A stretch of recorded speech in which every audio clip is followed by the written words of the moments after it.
Hi guys, cinema అనేది ఒక art form అని మర్చిపోయారు చాలా మంది ఫిల్మ్ మేకర్స్. బట్ వెట్రిమారన్ అలా కాదు. వెట్రిమారన్వి రెండే రెండు సినిమాలు చూశాను భయ్యా నేను. ఒకటి విచారణ, ఇంకోటి విడుదల పార్ట్ 1.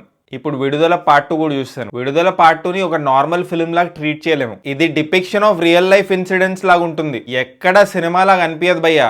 కళ్ళ ముందు జరుగుతున్నట్టు, మనం ఆ లొకేషన్స్ లో ఉన్నట్టు ఫీలింగ్ వస్తుంది. కొన్ని ప్లేసెస్ లో గులాబ్ జామున్లు గడగల్లాడాయి. పార్ట్ 1 లో విజయ్ సేతుపతిని పోలీసులు అరెస్ట్ చేస్తారు భయ్య. సెకండ్ పార్ట్ లో విజయ్ సేతుపతి క్యారెక్టర్ ఆయన ఎందుకు అరెస్ట్ చేశారు, ఆయన చేసిన సాక్రిఫైసెస్ ఏంటి, ఆయన మాటల్లోనే చెప్తాడు భయ్య. చాలా పెద్ద కథ స్వామి. విజయ్ సేతుపతి ఇంకా మంజు వారియర్ క్యారెక్టర్స్ మధ్యలో లవ్ స్టోరీ ఏదైతే ఉందో, మెచ్యూర్ లవ్ స్టోరీ, అది బాగా నచ్చింది భయ్య నాకు. బ్యూరోక్రాట్స్ ఎలా థింక్ చేస్తారు, పోలీసులు ఎలా థింక్ చేస్తారు, పొలిటీషియన్స్ ఎలా థింక్ చేస్తారు, ఇవన్నీ చాలా రాగా రియలిస్టిక్ గా చూపించాడు భయ్య వెట్రిమారన్ విడుదల పార్ట్ 2లో.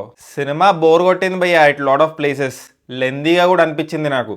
బట్ వెట్రిమారన్ తెలిసే ఒక రియలిస్టిక్ ఎక్స్పీరియన్స్ ఇవ్వడానికి సినిమాని ఈ పేస్ లోనే చెప్పాడు. పార్ట్ 1కి ఇంకా పార్ట్ 2కి డిఫరెన్స్ ఏంటంటే, పార్ట్ 1 కొంచెం రెగ్యులర్ సినిమా లాగానే ఉంటుంది. ఒక మంచి లవ్ స్టోరీ, మెలోడియస్ సాంగ్స్, ఎక్కువ మందికి అపీల్ అయ్యేలాగా ఉంటుంది పార్ట్ 1. పార్ట్ 1ని రేట్ చేయొచ్చు భయ్యా, కానీ పార్ట్ 2ని రేట్ చేయలేము. ఎందుకంటే విడుదల పార్ట్ 2 ఒక ప్రోడక్ట్ కాదు. వెట్రిమారన్ పార్ట్ 2ని అలా ట్రీట్ చేయలేదు. It's pure art.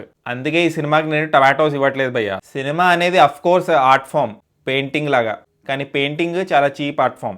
అంటే కలర్స్, పేపర్లు, బ్రష్లు ఉంటే చాలు. కానీ సినిమా ఒక కాస్ట్లీ ఆర్ట్ ఫామ్. మరి ఈ సినిమాకి డబ్బులు వస్తాయా రావా నాకు తెలియదు భయ్యా. బట్ నేనైతే ఆర్ట్ని అప్రిషియేట్ చేస్తాను. అది ఎంత కలెక్ట్ చేస్తుందంటే బాక్స్ ఆఫీస్, అవన్నీ నాకు సంబంధం లేదు. మీరు చూడండి ఇది, కానీ ఒక రెగ్యులర్ సినిమాకి వెళ్తున్నామని ఫీల్ అవ్వకుండా వెళ్ళండి. పేషెన్స్ చాలా ముఖ్యం భయ్యా. ఎందుకంటే approximately 2 hours 40 minutes 2 hours 50 minutes ఉంది మూవీ. మీకంత ఓపిక లేదంటే స్కిప్ చేయండి, ఓటీటీలో వచ్చాక చూడండి. నేనైతే టమాటోస్ ఇవ్వట్లేదు భయ్యా ఈ మూవీకి. ఒకవేళ మీరు సినిమా చూస్తుంటే మీరేం టమాటోస్ ఇస్తారో కామెంట్ చేయండి. యుఐ ఇంకా బచ్చల మల్లి సినిమా రివ్యూస్ పెట్టేశాను భయ్యా. ఒకవేళ చూడకపోతే చూసేయండి. నెక్స్ట్ ముఫాజా కూడా చూసి నాకేమనిపించిందో చెప్తాను. అండ్ జస్ట్ ఇన్ కేస్ ఇంకా సబ్స్క్రైబ్ చేసుకోకపోతే సబ్స్క్రైబ్ చేసుకోవచ్చు కదా.